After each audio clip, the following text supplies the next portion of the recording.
நான் உங்கள் நாகராஜன். யங் ஜென்ரேஷனை பற்றி இப்போ நம்ம பார்த்துட்ருக்கோம். அதோட 2வது பாகம். இப்போ யங் ஜென்ரேஷனுக்கு என்ன தேவையாக இருக்கும்? மொபைல் ஃபோன் இருந்தால் போதும்ப்பா, அவங்க அதிலே முழுகிடுவாங்கப்பா. ஆனால் மொபைல் ஃபோனை வச்சு அவன் என்ன பண்ணுறான்? ஒரு இன்ஸ்டாகிராமில் வீடியோ போடுறான், போகிற இடத்துலலாம் போய் சாப்பிட்டு வீடியோ எடுத்துக்கிட்டு இருக்கான். இதுதான் பண்ணுறான். இதில் என்ன இப்போ பெரிய நீ மாற்றத்தை கொண்டு வந்துட போகிற அப்படின்னு சொல்லி நீங்கள் கேட்கலாம். ஆனால் நல்லா யோசிச்சு பாருங்கள். ஒரு வீடியோ எடுத்து அந்த கண்டென்ட்டை மக்களுக்கு கொண்டு போய் சேர்க்கணும் அப்படின்னா அது எவ்வளோ பெரிய விஷயம். அது மூலமாக பணம் சம்பாதிக்கிறாங்க. ஒரு சிலர் சக்ஸஸ்ஃபுல் ஆகிறாங்க, அன்சக்ஸஸ்ஃபுல் ஆகிறாங்க, தவறான கண்டென்ட் வருது. ஆனால் ஒரு சிலர் செய்கிற தவறுக்காக எக்கச்சக்கமான நல்ல கண்டென்ட்டை வந்து நம்ம புறந்தள்ளிடுறோம்.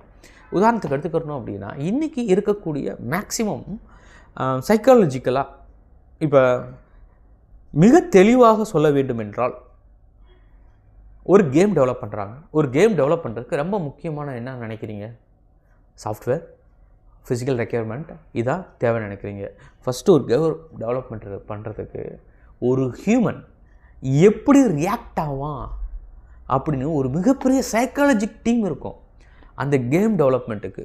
அந்த கேம் டெவலப்மெண்ட்டில் அந்த சைக்காலஜிக் டீம் வச்சு எந்தெந்த ஸ்டேஜில் அவனுக்கு எந்தெந்த எமோஷன்ஸை நம்ம கொடுக்கணும், எந்தெந்த எமோஷன்ஸ் கொடுத்தா அந்த பையன் எப்படி ரியாக்ட் பண்ணுவான், அந்த எமோஷன்ஸ் அவனோட பிரெயினை எப்படி ஆக்டிவேட் பண்ணும், அந்த எமோஷனால் நம்ம எப்படி ரியாக்ட் பண்ண முடியும், அடிக்ஷன் பண்ண வைக்க முடியும், அடுத்த கட்டத்துக்கு இதை எப்படி எடுத்து சொல்ல முடியும், இதை வேர்ல்டு வைடாக எப்படி கொண்டு போக முடியும், இதை எப்படி பணம் பண்ண முடியும், அதுவும் காப்பிரைட் இல்லாமல் condition, rules and regulations, protocols இதெல்லாம் எப்படி பேஸ் பண்ணி ஒரு கேம் டெவலப் பண்ணுறது அப்படிங்கிறது இவ்வளோ ப்ரொசீஜர் இருக்குது. ஆனால் நம்ம என்ன சொல்லுவோம்னா எப்படிலாம் கேம் விளாட்றா அப்படின்னு நம்ம சொல்லுவோம். அது வந்து நாட் ஆன்லி கேம்.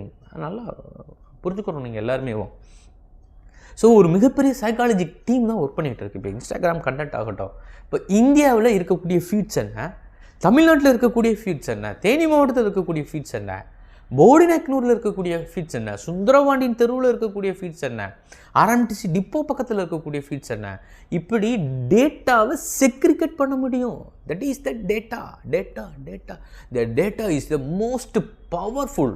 ஸோ ஒவ்வொரு டேட்டாவையும் இங்கே செக்ரிகேட் பண்ணுறாங்க. யார் எந்த இடத்துல எப்போ எதை பார்க்கணும் அப்படிங்கிற டிசிஷன் எங்கே இருக்குது அப்படின்னா இன்றைக்கி இருக்கக்கூடிய டெக்னாலஜிட்ட இருக்குது.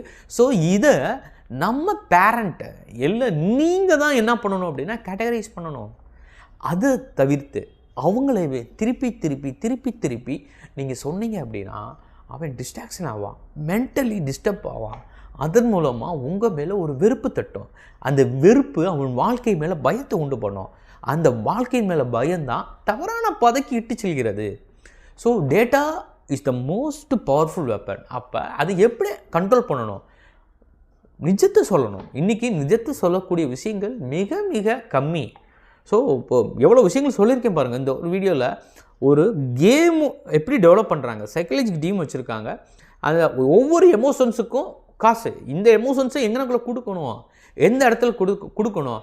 இப்போது ஒரு ஸ்வாட் கேம் இருக்குது அப்படின்னா அந்த ஸ்வாடை வச்சுக்கிட்டு அவன் வெட்டும்போது அந்த ஸ்வாடை அவன் சுற்றும் போது அது ரியாலிட்டிஸ்டிக்காக வேணும். அதாவது எப்படி அப்படின்னா அவன் வந்து சினிமாவில் பார்க்குற மாதிரி டைவ் பண்ணி சுற்றணுமா, நின்றுக்கிட்டு அடிக்கணுமா, இல்லை காலை ஸ்வாட் பண்ணும்போது எப்படி இருக்கணும், இல்லை ஜம்ப் பண்ணி ஸ்வாட் பண்ணும்போது எப்படி இருக்கணும், டபுள் ஜம்பா, ட்ரிபிள் ஜம்பா, இல்லை ஹை ஜம்பா, இல்லை போல் வால்ட் மாதிரி பெரிய அளவுக்கு ஜம்பா, இப்படி ஒவ்வொன்றுக்கும் இன்ச் பை இன்ச்சாக எல்லா டேட்டாவும் கம்ப்ளீட்டாக அனலைஸ் பண்ணி தான் டெவலப்மெண்ட் பண்ணுவாங்க. So the data is the most powerful. So இன்றைக்கி இருக்கக்கூடிய பேரண்ட் அதை புரிஞ்சுக்கிறணும். ஸோ ஒரு குழந்தைய வந்து ஹேண்டில் பண்ணுற போது எப்படி பண்ணணும் அப்படின்னா அவன்கிட்ட ஃபஸ்ட்டு என்ன டேட்டா இருக்குது, அந்த குழந்தை என்ன மாதிரியான டேட்டா, என்ன மாதிரியான சூழ்நிலையில் அவங்க இருக்காங்க அப்படிங்கிறத கம்ப்ளீட் அனலைஸ் பண்ணிவிட்டு அதுக்கு தகுந்தாது போல் நம்ம செய்யணும். இன்றைக்கி நான் வந்து பெங்களூரில் இருக்கேன், நான் ஆக்ஸ்போர்டில் படிக்கிறேன், ஸ்டான்ஃபோர்டில் படிக்கிறேன், இப்படிங்கிறது பெருமை கிடையாது. எங்கே யாருமே இருக்கட்டும், அதை பற்றி கவலை இல்லை. இன்றைக்கி டேட்டா எல்லா இடத்துலையும் கிடைக்குது. அதாவது பார்த்திங்க அப்படின்னா நான் தேனி மாவட்டம் போடிநாயக்கனூரில் ஆர்எம்டிசி டிப்போ பக்கத்தில் 368 வந்து பேசிகிட்டு இருக்கேன். எனக்கு 1000 MBPS இன்டர்நெட் கிடைக்குது.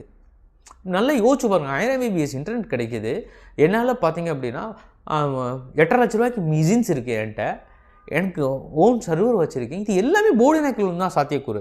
இப்போ இதே நீங்கள் சென்னை பேஸ்டாக போகும்போது நீங்கள் சென்னை பேஸ்டாவோ இல்லை பெங்களூர் பேஸ்டாவோ இல்லை திருச்சி மதுரை இப்படி மெட்ரோபாலிட்டன் சிட்டிலேயே இதெல்லாம் பண்ண முடியுமா அப்படின்னா கிடையவே கிடையாது. எங்கே எப்படி இருக்குங்கிறது முக்கியம் இல்லை. இன்றைக்கி இருக்க காலகட்டத்தில் நம்மளுடைய அறிவு மட்டும் தான் முக்கியம். அதை பேரண்ட் புரிஞ்சுக்கிறணும். இன்றைக்கி வீட்டிலேருந்து எல்லாமே செய்யலாமே. ஒர்க் ஃப்ரம் ஹோம் ஏன் கொடுக்குறான்?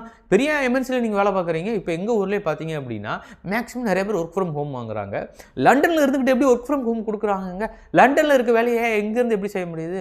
அப்போ இங்கே அந்த அளவுக்கு டெக்னாலஜி இருக்குங்கிறதில்ல உண்மை. லண்டன் போக வேண்டிய அவசியமே இல்லை அப்படிங்கிறதால உண்மை. அதை நம்மளுடைய பேரண்ட்ஸ் தயவு செஞ்சு ஏற்றுக்குங்க. ஸோ இன்றைக்கி இருக்கக்கூடிய டெக்கை நீங்கள் தயவு செஞ்சு அக்செப்ட் பண்ண பாருங்கள். அந்த அக்செப்டன்ஸ் இல்லை அப்படின்னா உங்களுக்கு ப்ராப்ளம் ரைஸ் ஆகும். தவறுகள் ஈஸியாக ரெடி ஆகும். இதை எப்படி கிளாரிஃபை பண்ணுறது? இந்த டெக்கை எப்படி ஒரு ஸ்டேட்மெண்ட் பண்ணி எப்படி நம்ம யூஸ் பண்ண போகிறோம்? இது எல்லாமே கண்டிப்பாக 369 டேஸில் அடுத்தடுத்த வீடியோவில் சொல்லுவோம். அனைவருக்கும் நன்றி, வணக்கம்.